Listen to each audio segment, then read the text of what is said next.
Most people looking in from the outside just can't see the toll that starting, growing, and leading a business takes on the founder.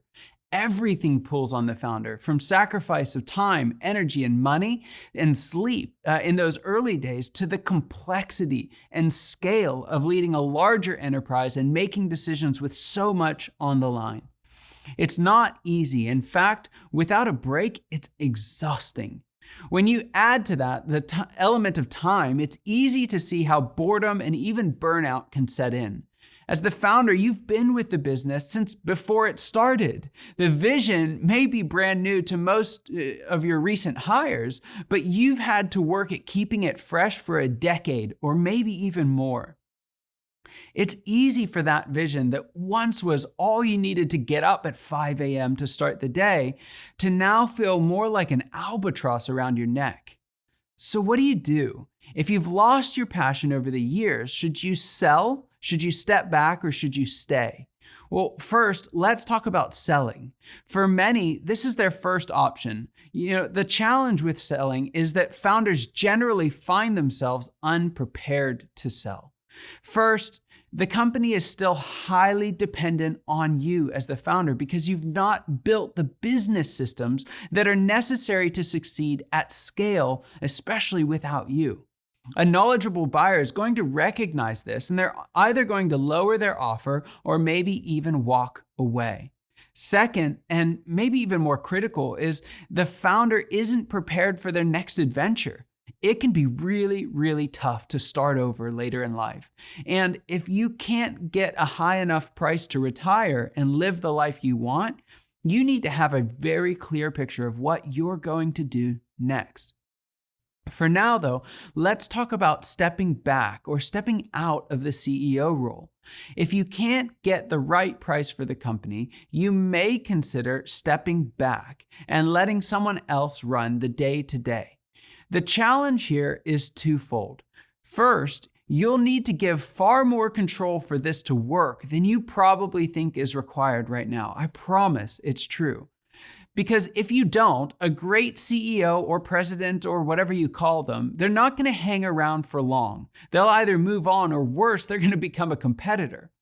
If they aren't a great CEO, well, then we can all see how that's going to end. They may stay, but it won't be pretty. Second, and more importantly, this typically doesn't solve the passion issue. When you're looking for someone to run the day-to-day, you hire a caretaker, not a visionary.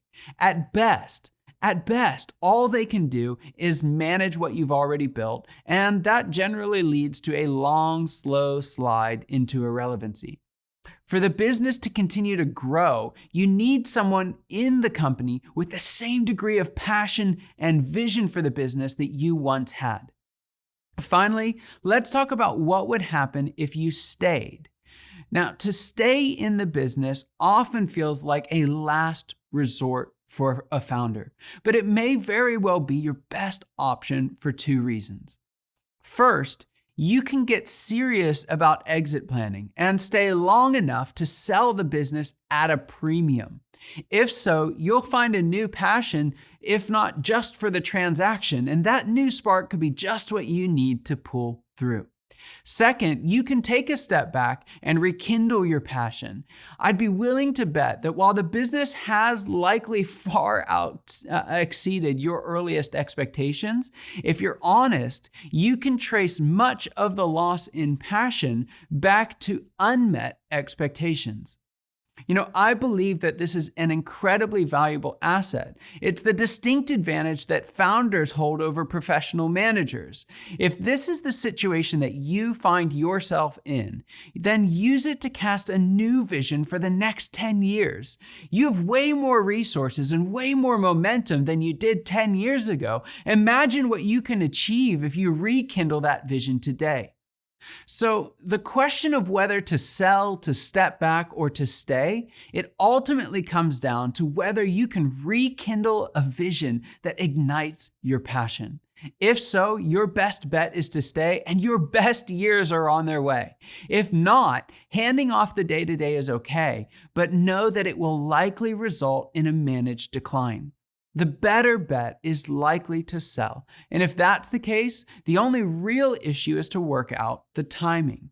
Now, what if you love your business, but you don't really like it? You believe in the mission, but inside the business, so much has changed that you hardly recognize it anymore. What do you do? Well, stay tuned for the next video, and we're going to discuss whether you should sell, step back, or stay in your business if you find that it's changed into something that you don't really like anymore.